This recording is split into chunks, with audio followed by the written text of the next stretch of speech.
사랑하는 시흥동산교회 성도 여러분, 좋은 아침입니다.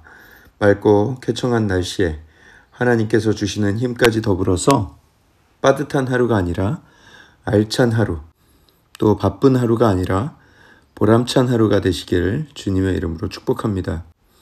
우리가 살아가는 순간순간 우리는 생각을 신중하고 지혜롭게 하는 훈련을 해야 합니다. 뭘 하나를 하더라도 가장 현명하고 지혜로운 방법이 무엇일까를 고민해야 하는 거예요. 왜냐하면 우리에게 주어진 이 세월, 이 시간이 너무나도 소중하기 때문입니다. 그 일을 가장 보람되고 가치 있게 만들려고 노력을 해야 하는 것이죠. 이게 실제로 있었던 일인지는 잘 모르겠지만 분명 어디서는 벌어지고 있을 것 같은 일이기도 한데요. 어떤 환자가 병원에 입원하고 있었는데 이 환자는 병도 병이지만 더 심각한 것은 불면증이 너무 심해서 잠을 못 자고 있었습니다. 며칠 동안을 수면제를 먹어도 못 자고 있다가 한 번은 모처럼 초저녁부터 잠이 쏟아져서 깊은 꿀잠을 자고 있는데 1시간쯤 잤을까? 누군가가 몸을 흔들어서 깨우더래요. 그래도 너무 오랜만에 잠들었기 때문에 일어나기가 싫어서 애써 돌아 누웠는데 그래도 몸을 자꾸 흔들더래요. 그래서 누군가 하고 눈을 떴는데 그 병원의 간호사였던 거예요. 왜 그러시죠? 제가 무슨 볼 일이라도 있습니까? 그러자 그 간호사분이 하는 말이 환자분 수면제 드실 시간이에요. 수면제 드시고 주무셔야죠. 그 말을 하는데 이게 얼마나 황당합니까? 물론 우리가 너무 바쁘다 보면 그리고 너무 반복되는 일상을 살아가다 보면 이런 실수 할 수 있습니다. 하지만 당하는 입장에서는 얼마나 황당할 것이며 또 그 간호사도 정신 차리고 나면 얼마나 미안하고 민망하겠습니까? 우리의 모든 일에 신중하며 하나님께 지혜를 구하며 내 삶에 맡겨진 모든 일들을 가치 있고 보람 있는 일로 여기고 기쁨으로 감당해야 하겠습니다. 자, 그럼 오늘 2022년 9월 27일 화요일 시동을 위한 메시지 지금 시작합니다. 오늘 우리에게 주시는 하나님의 말씀은 사무엘하 6장 1절에서 11절의 말씀입니다. 사무엘하 6장 1절에서 11절의 말씀. 다윗이 온 이스라엘을 다스리는 왕의 자리에 오른 후에 처음으로 했던 일은 이스라엘의 수도를 헤브론에서 예루살렘으로 옮기는 일이었습니다. 헤브론은 이스라엘의 상당히 남쪽에 위치하고 있었기 때문에 온 나라를 융합시키고 통일시키기에는 부적합한 수도였습니다. 백성들이 연합이 이루어지고 힘을 모으기 위해서는 나라의 심장부에 위치한 예루살렘으로 수도를 옮겨야 할 필요를 느끼고 있었던 것이죠. 그런데 예루살렘에는 여부스 족속이 살고 있었습니다. 다윗은 이스라엘의 심장부에 이 이방인들이 거하고 있다는 것이 영 마음에 들지 않았습니다. 왜냐하면 하나님께서는 분명히 여호수아 때 가나안 땅을 정복하고 또 완전 정복하라 명령하셨는데 그로부터 400년이 지나도록 다윗의 때까지 아직 그 땅을 온전히 차지하지 못하고 있었던 것입니다. 다윗은 하나님의 마음에 합한 자였기 때문에 하나님께서 가지신 비전이 무엇인지를 분명히 알고 있었습니다. 그것은 가나안 땅에 하나님의 나라를 이루고자 하는 꿈이었죠. 그 안에서 새롭게 이루어갈 새 역사를 꿈꾸었던 것입니다. 사랑하는 성도 여러분, 우리의 삶도 마찬가지 아니겠습니까? 오늘 여러분이 지금까지와는 다른 삶, 하나님을 만나 하나님의 백성답게 새로운 삶을 살기로 다짐한다면 우리의 삶 가운데 가장 먼저 해야 할 일은 무엇인가? 그것은 내 안에 중심을 차지하고 있는 여부스 족속을 몰아내야 하는 것입니다. 내가 그리스도를 믿은 지 몇 년, 몇십 년이 되었지만 여전히 내 안에 자리 잡고 있는 죄악된 습관들, 여전히 유혹에 흔들리고 여전히 하나님의 말씀을 신뢰하지 못하고 넘어지는 연약한 모습들은 없습니까? 언제까지 그것을 방치해 두시렵니까? 내 안에 더러운 것들, 나의 거룩한 삶을 방해하는 모든 악한 것들을 끊어내고 비워내시기를 주님의 이름으로 축원합니다. 하나님께서 원하시는 일을 했으니 당연히 하나님의 도우심이 있었죠. 다윗 왕은 여부스 족속을 예루살렘에서 간단히 몰아냅니다. 그리고 나서 다윗이 두 번째로 행했던 일은 하나님의 언약궤를 다시 들여오는 것이었습니다. 하나님을 모르는 이방 족속을 그 땅에서 완전히 몰아냈고 그 자리에 이젠 하나님의 임재를 모시기 원했던 것이죠. 언약궤는 사무엘이 다스리던 때에 이스라엘 백성들이 함부로 전쟁터에 언약궤를 메고 나갔다가 블레셋 군대에게 언약궤를 빼앗기고 만 사건이 있었습니다.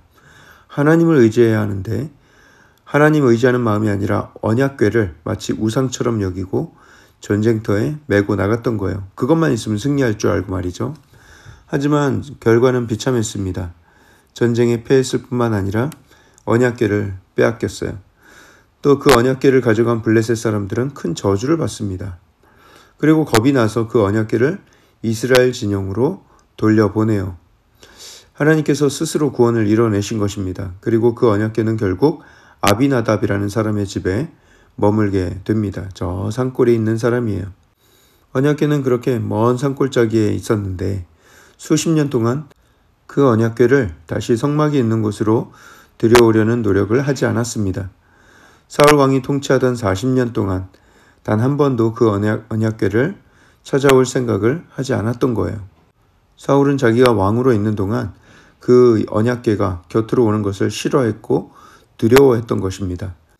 만약에 사울이 하나님 말씀을 사모하고 순종하는 사람이었다면 언약궤를 원했겠죠. 하지만 그는 하나님을 의지하기보다는 자기 스스로 왕으로서 자유롭게 군림하길 원했던 것이죠. 물론 그 불순종은 매우 비참한 결과를 낳았다는 것을 저와 여러분들은 잘 알고 있습니다. 다윗은 이방 족속을 그 땅에서 완전히 몰아낸 그 자리에 언약궤를 들여와서 늘 하나님께 뜻을 물으며 그 나라를 통치하기를 원했습니다. 다윗은 분명히 알고 있던 거예요. 자기가 왕이지만 그 위에 더 높은 왕이 계시다는 사실을요. 자, 다윗이 자기 곁에 있는 무리 무려 3만 명을 모읍니다. 그리고 그들과 함께 바알레 유다로 가서 하나님의 궤를 메어오려고 합니다. 그리고 그 궤를 쇠수레에 신고 아비나답의 집에서 나오는데 아비나답의 아들 우사와 아효가 그 쇠수레를 앞에서 몰았습니다. 다윗과 그의 백성들이 너무나도 신나서 수금과 비파와 양금과 재금 모든 악기를 동원해서 하나님 앞에서 연주를 했습니다. 춤을 추고 말이죠.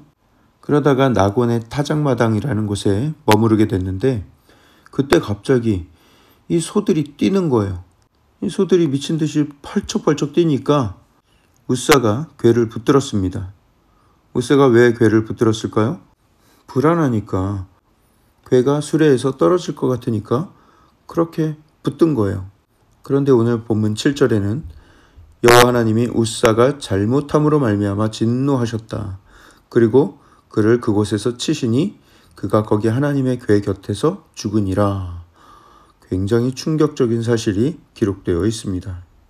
아니 그럼 그 궤가 수레에서 떨어지려고 하는데 그럼 그것을 손으로 잡아야지 그냥 가만히 있으면 되겠는가? 이 우사라는 사람은요. 자기 아버지 아비나답과 함께 70년 동안이나 그 궤를 지켰습니다. 아마 그가 태어나기 전부터 그 집에 궤가 있었을 거예요. 그래서 어렸을 때부터 그 궤를 다루는 것이 아주 익숙해 있었고요. 그 궤는 자기가 잘 알고 있기 때문에 자기가 관리하고 자기가 지켜야 한다는 그런 마음이 있었던 것이죠. 수레가 흔들리는 상황에서 그의 그런 교만한 망상이 표출이 된 것입니다. 그 언약궤는 감히 손댈 수 없는 것이라는 것을 어릴 때부터 각인했더라면, 기억했더라면 그는 무슨 일이 있어도 그 궤에 절대로 손을 대지 못했을 것입니다. 그냥 눈을 질끈 감은 채로 얼굴을 감싸고 있었을 거예요. 궤가 흔들리지만 궤는 내가 만질 수 없는 것이기 때문에 지금 나로서는 아무것도 할 수 없다. 이런 생각이 오히려 겸손이었던 것이죠. 하나님은 자기를 보호해주고 관리해줄 사람이 필요하지 않습니다. 하나님은 매니저가 필요하지 않으세요. 우리가 하나님을 책임지는 것이 아니라 하나님이 우리를 책임지신다는 것을 기억해야 하는 것이죠. 하지만 그는 이 언약궤는 내가 잘 아는데 이렇게 보호하면 돼 하면서 교만을 떨었던 것입니다. 자기가 그 언약궤를 통제하고 관리할 수 있다 믿었던 것이죠. 그에게는 그 궤가 너무 익숙하고 쉬웠습니다. 경외감이 다 사라질 만큼 말이죠.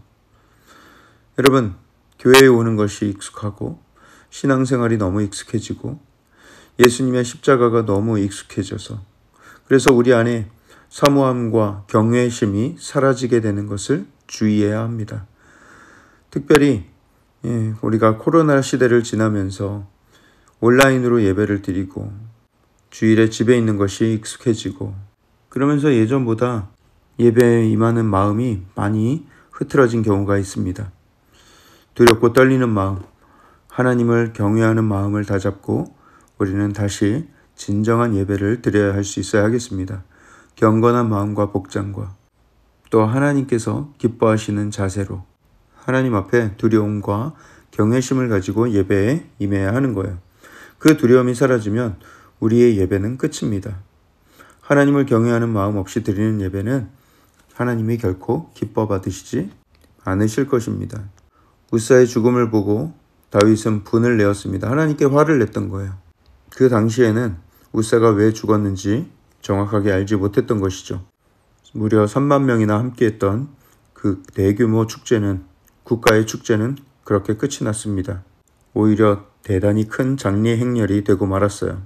하나님께 분을 내었지만 그는 하나님께 심판을 당하지 않았습니다. 왜냐하면 그의 분노의 이면에는 하나님을 사랑하는 마음, 하나님의 궤를 들여와서 하나님과 교제하고픈 그런 열정이 있었기 때문입니다.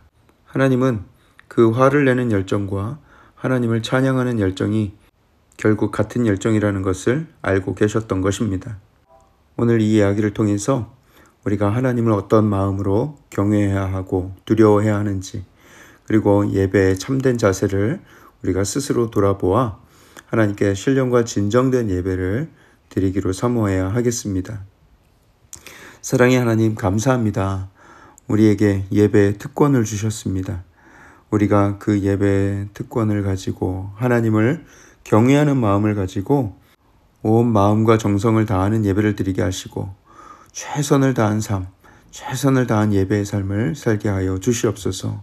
모든 말씀을 살아계신 예수 그리스도 이름으로 기도합니다. 아멘.